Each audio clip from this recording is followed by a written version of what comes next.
About a year ago, I went into a dog meat farm in a region of Southeast Asia. And my intention for going into the farm was to document what was happening to the animals and to raise awareness about the suffering that was being committed towards them. And so as I wandered around the farm, I came across these buildings. And inside of each of the buildings were rows and rows of pens, concrete pens, where the walls were made of concrete and the floors were entirely made of concrete. And in each of the pens were dogs with their tails cut off, their teeth cut out, and their ears mutilated. As I continued to wander through the farm, I saw a recurring pattern, a theme of dogs with deep lacerations, open wounds, and bloody sores that had been caused by the other dogs, who had, from their extreme boredom, frustration, and even insanity, chosen to attack and cannibalize the other dogs. And so I took a moment to myself in the farm and I stood there and I said, how can we do this? How can humans justify doing so many horrible things to other living beings who feel and who are conscious and who are sentient? The problem with that story is that it's not actually entirely true. There's two differences between the story I just told and the story that's true, and the two differences are it wasn't a dog meat farm in Southeast Asia, it was a pig farm in England. But everything else about that story is the same. Rows and rows and rows of concrete pens. Pigs with their tails chopped off, their teeth cut out, mutilated ears, pigs with deep open wounds, bloody sores and lacerations caused by the other pigs who were suffering from insanity and intense boredom because they were destined to spend the rest of their life in these prison cells without ever being able to go outside and breathe fresh air or experience sunlight. And so I stood there. And I asked myself those same questions. But I said to myself, how can good, kind, and compassionate people be involved in a system that perpetuates so much violence and needless suffering onto others? Now, we've all seen, or at least heard about footage taken from farms and slaughterhouses that reveals the hidden horrors that happens within these facilities. Most of us become shocked, appalled, maybe upset, maybe even angry. But then we normally say something like, well, that's in a different country. That's in America, perhaps. Or that's one bad farmer, or one bad practice. But it doesn't represent the industry as a whole. Or we say, yes, but I know that the animal products I buy come from farmers who love their animals like their children. And they're killed in slaughterhouses where it's performed so-called humanely. Now, the ostrich effect is a cognitive bias, where when confronted with information that is upsetting, potentially offensive, or makes us challenge ourselves in a way that perhaps we don't want to be challenged, we turn away. We hide from it. We pretend that it doesn't exist. We bury our heads in the sand, hence the name, the ostrich effect. Now, time after time after time, farms and slaughterhouses are exposed for the horrible things that happen to animals within them. And I'm not just talking about factory farms. Local, organic, high welfare, humane, it makes no difference. They've all been exposed. Now, in 2017, I co-created a documentary called Land of Hope and Glory, which was an expose of UK land animal farming.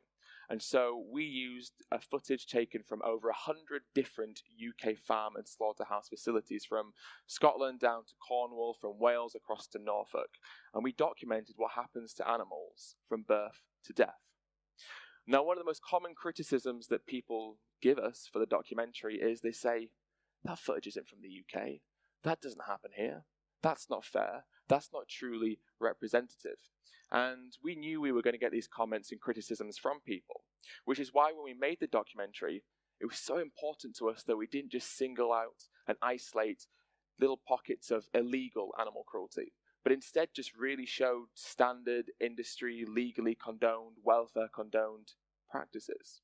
So for example, we show the gassing of pigs in CO2 gas chambers, where in the UK every single year a third of all the pigs that we slaughter are killed by being herded into a cage that's dropped into a chamber that's filled with carbon dioxide that's so aversive it causes the pigs to hyperventilate, become breathless, start panicking, start screaming and squealing and thrashing around and banging their heads around until they die. This is considered the most humane method of pig slaughter by our government and by welfare organizations, and indeed by governments and welfare organizations across most Western countries. We also show the gassing and maceration of day-old male chicks, where in the UK every single year up to 40 million day-old male chicks are killed either again with the use of CO2 or by being thrown into a giant macerator while they're conscious and they're ground up alive. This happens because they don't produce eggs. And it happens in all systems of egg farming, including caged, free-range, organic. It doesn't make a difference. We also show what happens in the dairy industry. Cows are mammals like us, which means that they only produce milk to feed their children. And so for a farmer to have a cow who will produce milk for him to sell, the cow needs to have had a child, which means that the farmer will forcibly impregnate the cows by restraining them and using a process called artificial insemination. Now, I think to describe the next process of dairy farming, I want to talk about a personal experience I had back in 2017. It was during my first visit to a dairy farm. I and a few others went into the farm with the intention of showing what was happening to the animals, filming their stories, uploading it to raise awareness. Now, the farmer knew we were there. He saw us walk in, and he didn't really seem too bothered by our presence. And so we wandered around the farm for a little while, and we came across a pen. And in this pen was a cow with her baby. And her baby was still so newborn that the mother cow was still in the process of cleaning her baby. The farmer came over to us and he said, "I'm going to take the baby away from the mother now." Now, every single calf in the dairy industry is separated from their mother normally within 48 hours of being born, because the more milk the calf drinks, the less milk the farmer can sell and us humans can drink. And so I filmed and watched as the farmer proceeded to enter the pen with a trolley, like a wheelbarrow, and he picked up the calf and he threw the calf into the wheelbarrow and began to walk away with the calf. I ended up stood next to the mum. The two of us, we walked as far as we could, following after her child. And then the farmer closed a gate on both of us. And I looked at that mother as she watched her baby being taken further and further and further and further away from her. And that was the last time she'd ever see her child. In that moment, she looked up to me and our eyes made contact. I saw fear, I saw anguish, I saw sadness, but I also saw confusion. And I realized in that moment that the animals who we exploit have no comprehension of why we do the things that we do to them. I mean, of course, we can't explain it to them. They don't speak our language, and nor do we speak theirs. So they live in a state of confusion. And I thought about all the times in my life that I'd been most scared, and how often that fear had been coupled with confusion and ambiguity, a misunderstanding or lack of comprehension about why these things were happening to me, and how much worse combining those two feelings exacerbated the problem of fear, loneliness, and isolation. So let's say that we could talk to the animals. Let's say that we could explain to them why we're doing these things to them. What would we say? What would you say? What would you say to that dairy cow, that mother in that moment who's watching her baby being taken away from her? Would you say, "I know you're a maternal and matriarchal being, and that you will greatly mourn and grieve the loss of your child. But the thing is, I really like the taste of your lactations in my cup of tea, my cup of coffee, or congealed into a block called cheese." What would we say to the dairy cow who's been forcibly impregnated? Would we say, "I know that you don't want to go through this procedure, this invasive procedure that's completely needless and is done just so that I can consume something that you produce for your child, but it's a bit inconvenient for me to buy oat milk in the supermarket instead"? What would we say to the pigs being lowered into the gas chamber? Would we say, "I can see you thrashing, I can hear you screaming, and I can tell that you're obviously suffering and in pain. But what you've got to understand is that I really like the taste of your flesh in between two pieces of bread that I call a sandwich"? Or would we say, "I know you want to live a life without fear, without needless exploitation, just as I do. But the thing is, going vegan is a bit extreme, don't you think?" Because really, what else could we say to them? We couldn't say, "I'm sorry. I'm so sorry. I really wish these things didn't have to happen to you, but what you have to understand is it's a necessity for my survival, because that would be a lie, and it simply isn't true. We don't do these things because we have to. We do them because we want to. Or more importantly, we do them because we enjoy the product that comes as a consequence of the things that we do to these animals. But the reality is, our body needs cow flesh or chicken flesh or lamb flesh as much as it needs Labrador flesh or cat flesh.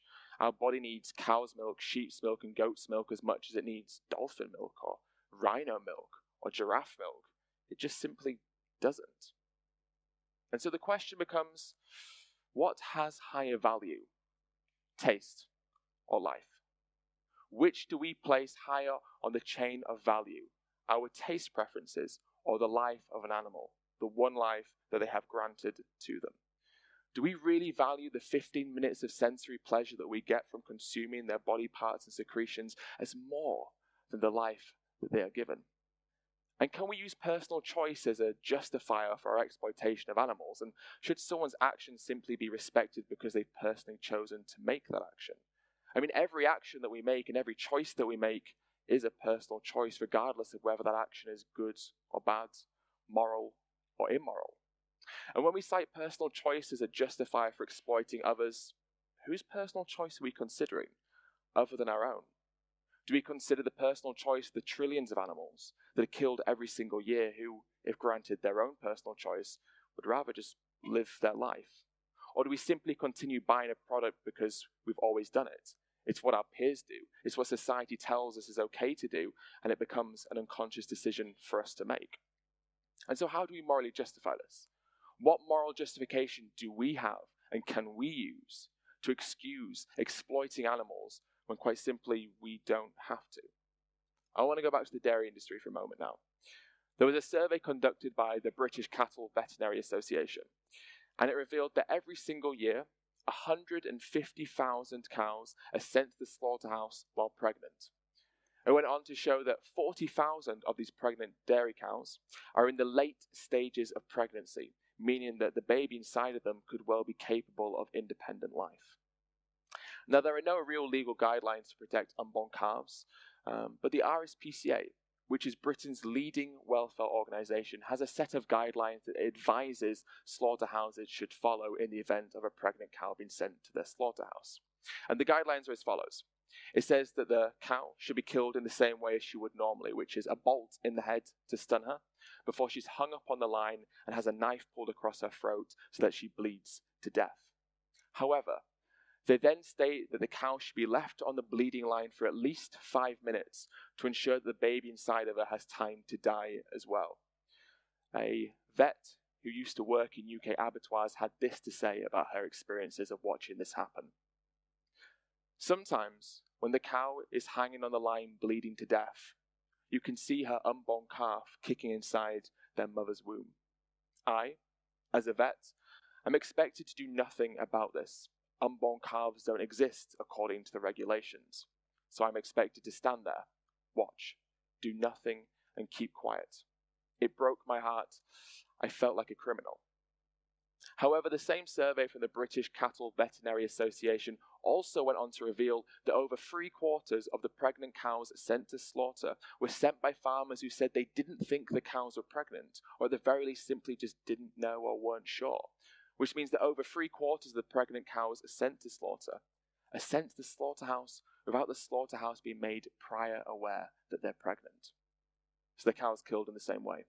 Bolt in the head, knife across the throat, but they're not left to bleed on the hanging line. And so often, what can happen is the mother cow will be cut open and the baby inside of her is still alive, breathing, conscious.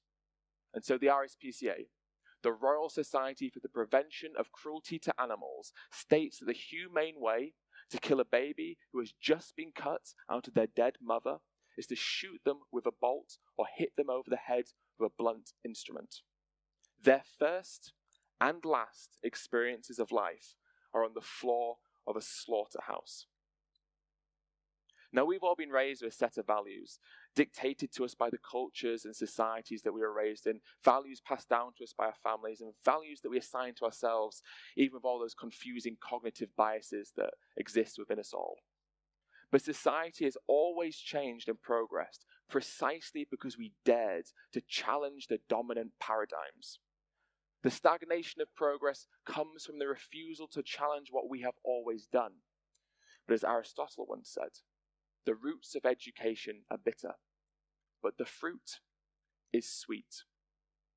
We can no longer bury our heads in the sand and shy away from something simply because it offends us, upsets us, or makes us think or question and challenge the lifestyles that we live and the routines that we've adopted in our day-to-day life. Can we honestly still claim that what happens to animals is isolated and a rarity?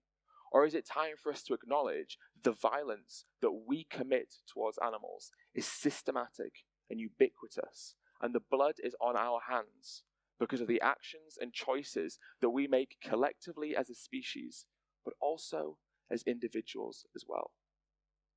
I left that dairy farm that day, and I left that mother cow in the pen, and I left her baby in the solitary confinement pen that the farmer had thrown them into. I left, but they did not. Their fate had been sealed for them before they were even conceived. And so I could go back to my life, have fun, spend time with my friends and family, do things I wanted to do, fundamentally live a life that wasn't dictated for me by someone else. But they couldn't. And so when I left, I made a vow to myself. And I vowed that I would never let their suffering fall far from my mind. And I would definitely never ever claim that suffering does not exist. Because even if we refuse it with our eyes, with our ears, and with our thoughts, what animals are forced to endure is an objective reality that exists even if we claim that it does not. In our authoritarian ways, we've arbitrarily chosen to point the finger and give certain species of animals different fates.